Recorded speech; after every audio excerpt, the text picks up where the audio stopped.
കരമുയർത്തിയവരെ നല്ല ഹല്ലേലൂയ പറ. ചില വർഷങ്ങൾക്ക് മുമ്പ് ഭാരതത്തിൽ ജീവിച്ചിരുന്ന ശക്തനായ ഒരു അഭിഷേകനായിരുന്നു സാധു സുന്ദർ സിംഗ്. എത്ര പേർക്ക് അദ്ദേഹത്തെ അറിയാം? സാധു സുന്ദർ സിംഗ്. ഇന്നത്തെ തലമുറ കേട്ടിട്ടുണ്ടോ എന്ന് എനിക്കറിയില്ല. കഴിഞ്ഞ തലമുറയിലെ വ്യക്തികൾ ഒരുപക്ഷെ ഒത്തിരി ശ്രദ്ധിച്ചിട്ടുള്ള ഒരു അഭിഷേകനായിരുന്നു. കൃപയാൽ കഴിഞ്ഞ ചില മാസങ്ങൾക്ക് മുമ്പ് അദ്ദേഹം പാർത്തിരുന്ന ലുധിയാനയിൽ പോകാൻ അദ്ദേഹം പാർത്തിരുന്ന റൂം ഭവനം സന്ദർശിക്കാൻ കർത്താവ് ഞങ്ങൾക്കൊരു കൃപ നൽകി. കർത്താവിന്റെ കൃപയിൽ ലുധിയാനയിൽ അദ്ദേഹം പഠിച്ചിരുന്ന സ്കൂളിന് സമീപത്ത് അനുഗ്രഹിക്കപ്പെട്ട ഒരു യോഗം നടത്താൻ കർത്താവ് കൃപ നൽകി. ആമീൻ.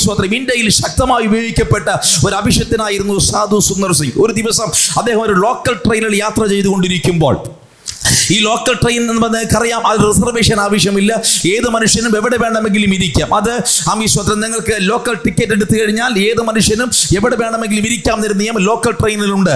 അങ്ങനെ അദ്ദേഹം ഒരു ലോക്കൽ ട്രെയിനിൽ യാത്ര ചെയ്തുകൊണ്ടിരിക്കുമ്പോൾ ഒരു ലോക്കൽ കമ്പാർട്ട്മെന്റിൽ അദ്ദേഹത്തിന്റെ വളരെ പാക്ഡായ, വളരെ റഷ്ഡായ ഒരു ലോക്കൽ കമ്പാർട്ട്മെന്റ്. അദ്ദേഹം അതിനകത്ത് യാത്ര ചെയ്യുമ്പോൾ അദ്ദേഹത്തിന്റെ എതിർവശത്തായി ഒരു മനുഷ്യനിരിപ്പുണ്ടായിരുന്നു. ആ മനുഷ്യന്റെ ലുക്കും ഭാവവും ഒക്കെ കണ്ടപ്പോൾ സാധു സുന്ദർ സിംഗിന്റെ മനസ്സിലായി ഇതൊരു മന്ത്രവാദിയായ മനുഷ്യനാണ്. മന്ത്രവാദം കൊണ്ട് മനുഷ്യരെ മുടിപ്പിക്കുകയും അനുഗ്രഹിക്കുവാനും ഒക്കെ കഴിയുമെന്ന് വിശ്വസിക്കുന്ന ഒരു മനുഷ്യൻ.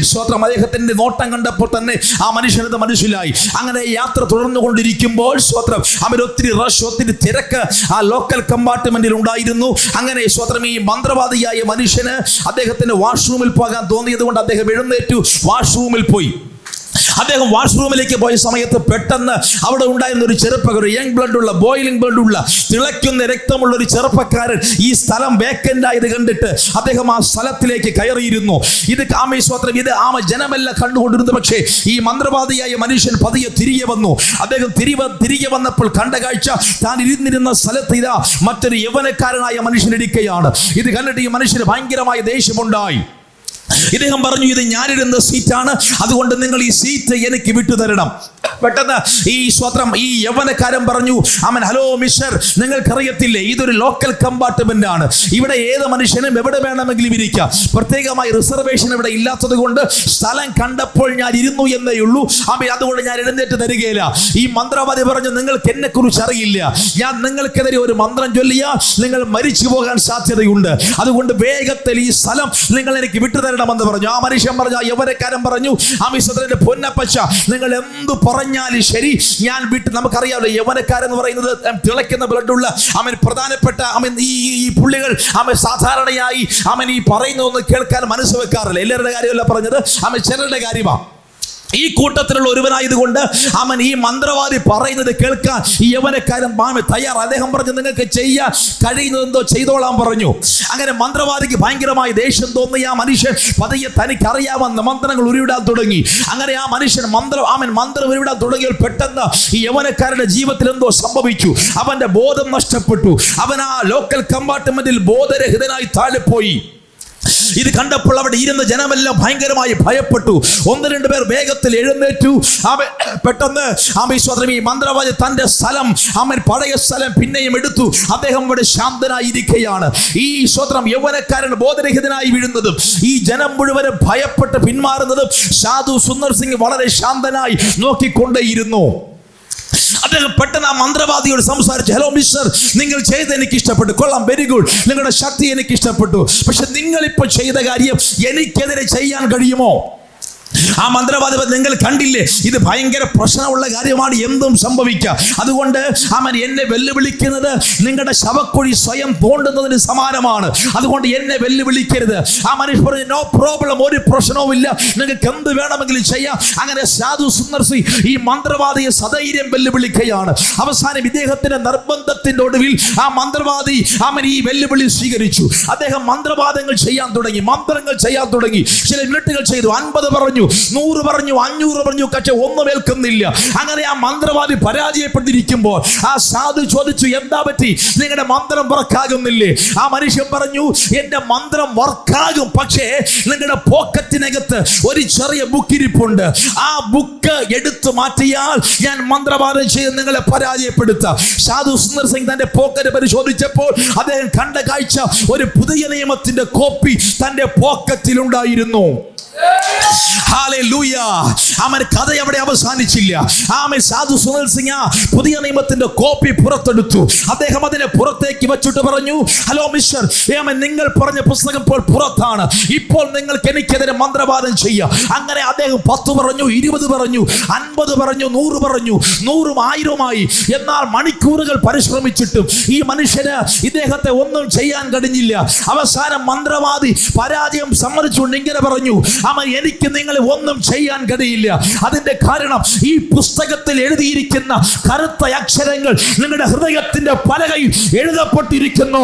ആ ഹൃദയത്തിന്റെ പലകയിൽ ഇതിനകത്തുള്ള വചനം എഴുതപ്പെട്ടിരിക്കുന്നിടത്തോളം കാലം എന്റെ മന്ത്രത്തിന് നിങ്ങളെ ഒന്നും ചെയ്യാൻ കഴിയില്ല. ഇന്ന് രാത്രി നിങ്ങൾ കേൾക്കുന്നത്, നിങ്ങൾ വായിക്കുന്നത്, നിങ്ങൾ മനസ്സിലാക്കുന്നത് സർവശക്തനായ ദൈവത്തിന്റെ വചനമാകയാൽ ഇത് തന്നെ ഉള്ളത്തിനകത്തിരിക്കുന്നിടത്തോളം കാലം ഒരു ദുഷ്ടാത്മസേനയ്ക്കും ഒരു ദുരാത്മാവിനും ഒരു പൈശാചിക മേഖലയ്ക്ക് നിന്നെ തൊടാൻ കഴിയില്ല. വിശ്വസിക്കുന്നവരുണ്ടെങ്കിൽ കരമടിച്ച് ആർപ്പിട്ട് ചില സെക്കൻഡുകൾ അവർ ആരാധിച്ചു. നീ കേൾക്കുന്നത് ജീവനുള്ള ദൈവത്തിന്റെ വചനമാണ്. നിന്റെ അകത്ത് ഇന്ന് രാത്രി പകൽ പരിശുദ്ധാത്മാവ് കൈമാറുന്നത് ജീവനുള്ള ദൈവത്തിന്റെ വചനമാകയാൽ നിനക്കെതിരെ പോരാടുന്ന സകല ഇരുളിന്റെ മേഖലകളെയും സകല ദുരാത്മ മേഖലകളെയും ശക്തിയെ പൊളിച്ച് നിന്നെ പുറത്തെടുക്കാൻ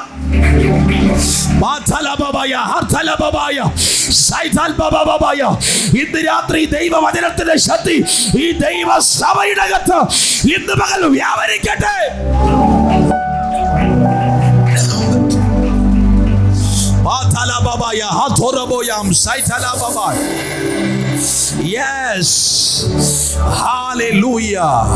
കരമുയർത്തി വരും നല്ല ഹല്ലേലൂയ പറ.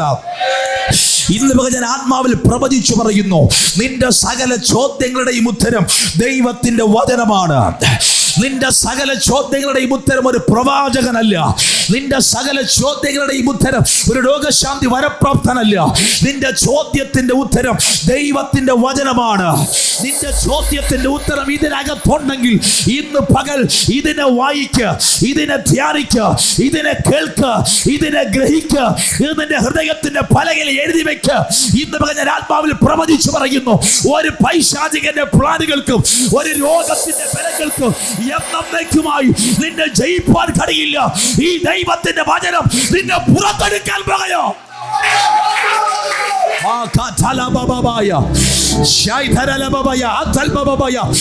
പറഞ്ഞുകൊണ്ടിരിക്കുമ്പോൾ ചിലരുടെ അകത്ത് ഇന്ന് പകൽ അസാധാരണമായ ദൈവശക്തി വ്യാപരിക്കുന്നത് കർത്താവിനെ കാണിക്കുന്നു. ഇന്ന് പകൽ ചില രോഗങ്ങൾ സൗഖ്യമാകും യേശുവിന്റെ നാമത്തിൽ. ചില രോഗങ്ങൾ സൗഖ്യമാകും. ചില ശത്രുവിന്റെ പ്ലാനുകൾ ഇവിടെ പൊളിയപ്പെടുകയാണ്. പൈശാചികന്റെ പദ്ധതികൾ ഇവിടെ പൊളിയപ്പെടുകയാണ്. സ്വീകരിക്കാൻ കഴിയുന്നെങ്കിൽ സ്വീകരിച്ചോ. വർഷങ്ങളായും നാളുകളായും നിന്നെ അടച്ചു വെക്കുന്ന എല്ലാ ദുഷ്ട വ്യാപാരങ്ങളും ദൈവവചനത്തിന്റെ ശക്തിയോ ഇന്ന് പ്രഭാതത്തിൽ നിന്നെ പുറത്തു കൊണ്ടുവരുന്ന